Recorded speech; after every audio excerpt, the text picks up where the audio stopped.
yang membimbing, merajut pundakku.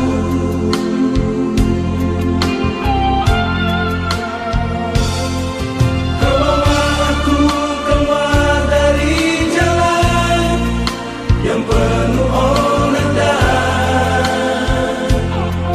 duri. Tapak-tapak kakiku berlumuran darah, Engkau menggendongku. Saudara-saudara yang terkasih dalam nama Tuhan Yesus Kristus, selamat pagi, shalom, berjuah-juah bagi kita semua. Selamat berjumpa kembali dalam sapaan teduh kita pagi ini. Kita patut bersyukur pada Tuhan, oleh karena cinta kasih-Nya telah menghantarkan kita sampai pagi hari ini. Kita semua anak-anak-Nya ada dalam suasana bahagia dan sukacita. Sebelum kita membaca dan merenungkan firman Tuhan, marilah kita berdoa. Kita berdoa. Ya Bapa, terima kasih untuk hari yang baru yang telah Engkau berikan bagi kami. Kami sangat mensyukuri atas segala berkat-Mu. Kami hendak mendengarkan firman Tuhan. Bimbing kami dengan Roh Kudus-Mu, supaya kami benar-benar mengerti apa yang Tuhan mau sampaikan pada kami untuk kami lakukan di tengah-tengah kehidupan kami. Berkati hamba-Mu yang menyampaikan firman-Mu, supaya hamba boleh juga menyampaikannya dengan baik, seturut dengan kehendak Tuhan. Berfirmanlah pada kami ya Bapa, kami anak-anak-Mu telah siap sedia untuk mendengarkannya. Dalam nama Tuhan Yesus Kristus, kami berdoa dan mengucap syukur. Haleluya. Amin. Firman Tuhan yang menjadi bacaan sapaan teduh kita pagi ini terambil dari kitab Matius 19 ayat 26. Firman Tuhan berkata demikian. Yesus memandang mereka dan berkata, bagi manusia hal ini tidak mungkin, tetapi bagi Allah segala sesuatu mungkin. Demikian pembacaan firman Tuhan. Tema sapaan teduh kita pagi ini ialah segalanya mungkin bagi Allah. Saudara-saudara yang terkasih dalam nama Tuhan Yesus Kristus, sebagai pengantar renungan kita pagi ini, dikisahkan tentang di sebuah daerah yang gersang, hiduplah sebuah desa kecil bernama Teratai. Dinamakan Teratai, ironisnya karena tidak ada teratai yang bisa tumbuh di sana. Tanah mereka tandus, air sangat langka, dan setiap musim kemarau adalah perjuangan hidup mati. Penduduknya adalah petani yang gigih, namun hasil panen mereka selalu minim, hanya cukup untuk bertahan hidup. Mereka sudah mencoba berbagai cara, menggali sumur lebih dalam, menanam tanaman yang tahan kering, bahkan meminta bantuan dari desa-desa tetangga. Tetapi hasilnya selalu sama, keputusasaan. Suatu hari, seorang tua yang bijaksana bernama Kakek Harun datang ke desa itu. Ia dikenal luas karena imannya yang kuat dan kata-katanya penuh hikmat. Penduduk desa menyambutnya dengan antusias, menceritakan semua kesulitan mereka. Kakek Harun, kata kepala desa, kami sudah putus asa. Tanah kami tidak mau memberi, sumur kami kering, dan kami tidak tahu harus berbuat apa lagi. Rasanya mustahil desa ini bisa makmur. Kakek Harun mendengarkan dengan sabar. Ia memandang ke sekeliling, ke arah bukit-bukit yang kering kerontang dan ladang-ladang yang retak. Kemudian ia tersenyum tipis. Anak-anakku, katanya dengan suara lembut. Bagi manusia, hal ini memang terlihat tidak mungkin. Mata kalian melihat tanah yang tandus, telinga kalian mendengar keluhan air, dan pikiran kalian melihat kebuntuan. Ia berhenti sejenak, lalu pandangannya meneduh ke setiap wajah yang lesu. Namun dengarkanlah, bagi Allah segala sesuatu mungkin. Para penduduk desa saling pandang. Mereka sudah sering mendengar tentang keajaiban, tapi mereka merasa keajaiban itu tidak berlaku bagi mereka. Bagaimana mungkin hal itu bisa terjadi, kakek? Tanya seorang pemuda. Kami sudah berusaha keras, tetapi seolah-olah ada dinding tak kasat mata yang menghalangi kami. Kakek Harun melanjutkan, apakah kalian percaya bahwa Allah yang menciptakan langit dan bumi, yang mengendalikan hujan dan mata air, tidak mampu menumbuhkan tanaman di sini?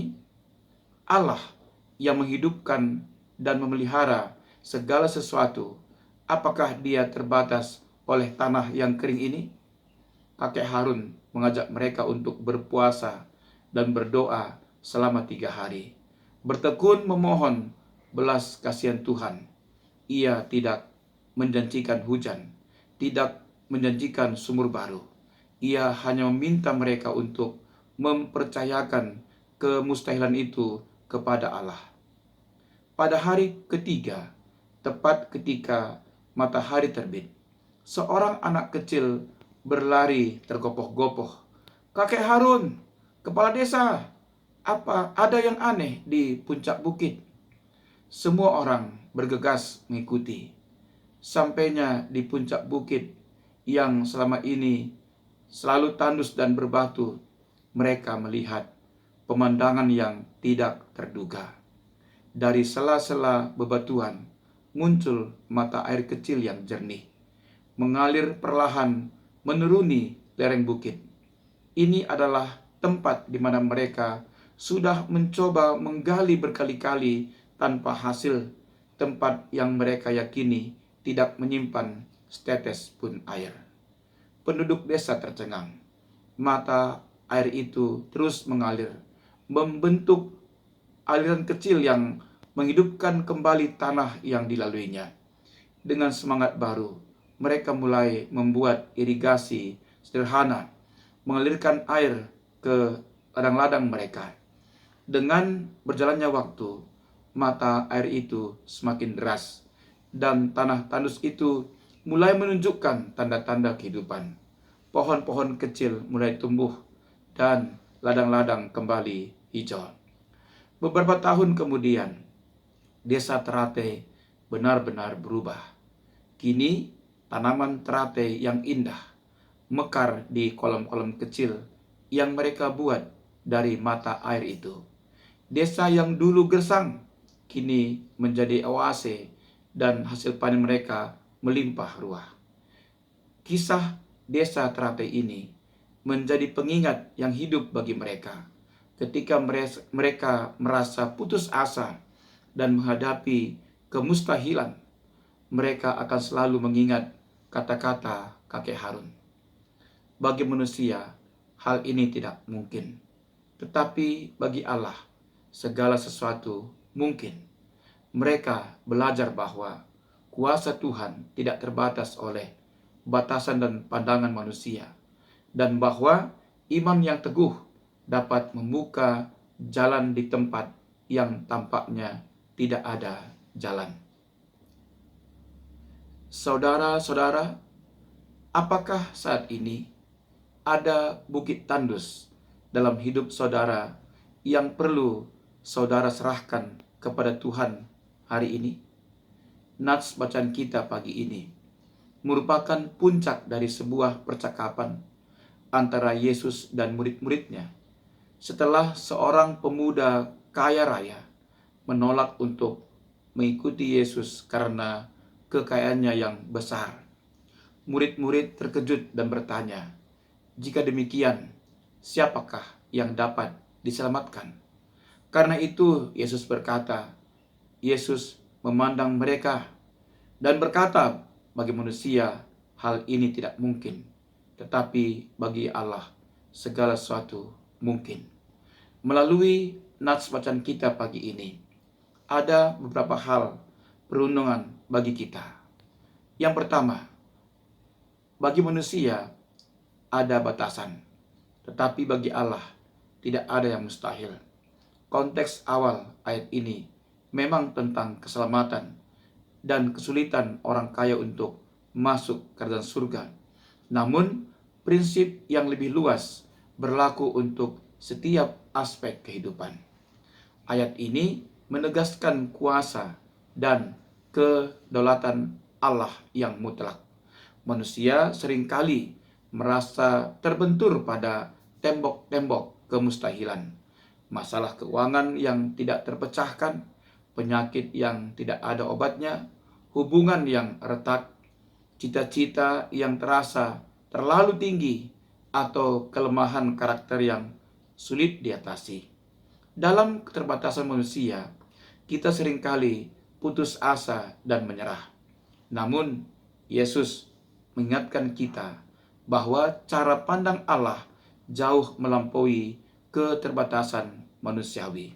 Yang kedua, ini bukan tentang seberapa besar iman kita mampu memaksa Allah, melainkan tentang mengakui bahwa Allah mampu melakukan apapun yang Dia kehendaki, bahkan hal-hal yang di luar nalar dan kemampuan kita. Ayat ini mendorong kita untuk tidak membatasi Allah dengan pikiran dan logika kita sendiri. Matius 19 ayat 26 adalah pengingat yang kuat bahwa kita melayani Allah yang tidak terbatas. Dia tidak terikat oleh hukum-hukum alam atau batasan logika manusia. Dengan pemahaman ini, mari kita melangkah maju dalam hidup dengan keyakinan yang teguh, menyerahkan setiap kemustahilan kepadanya, dan menyaksikan bagaimana Dia mengerjakan hal-hal yang luar biasa di luar dugaan kita. Apa kemustahilan yang sedang Anda hadapi saat ini?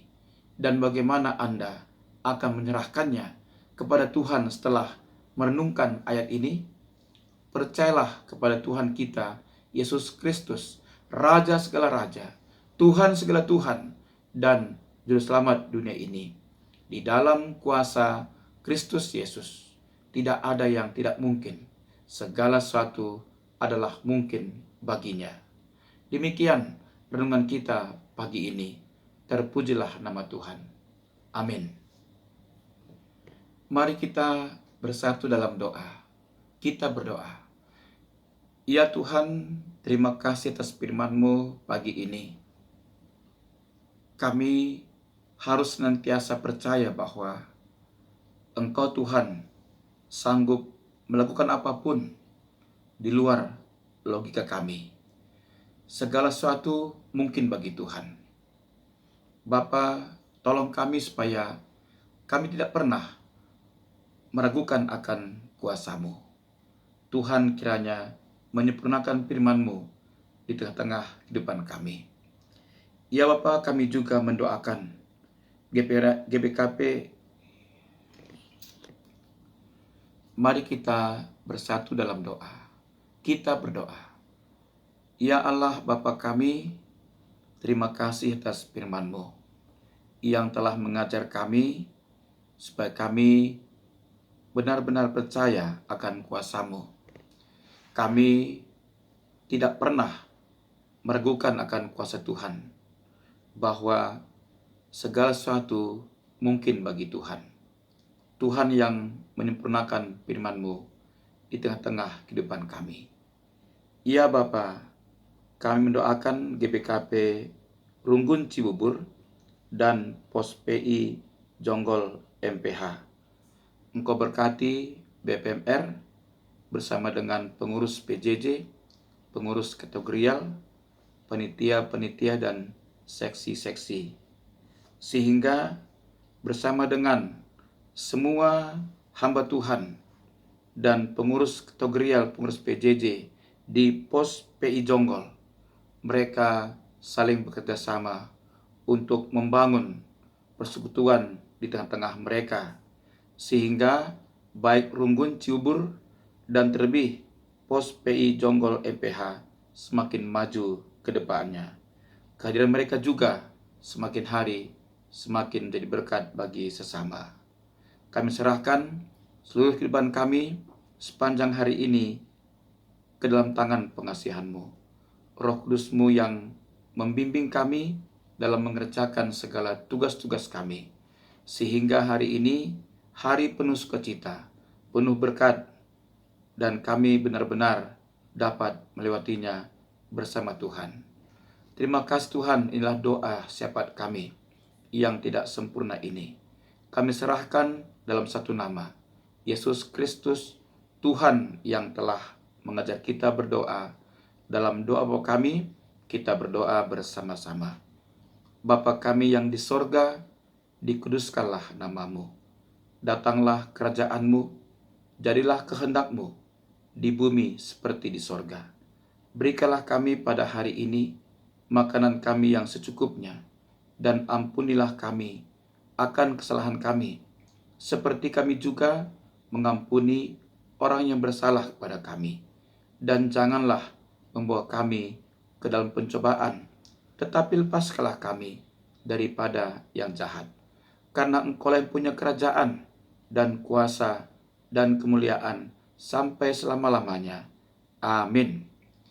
Demikian sapaan teduh kita pagi ini. Terpuji nama Tuhan, menjuah-juah, manbanta krina.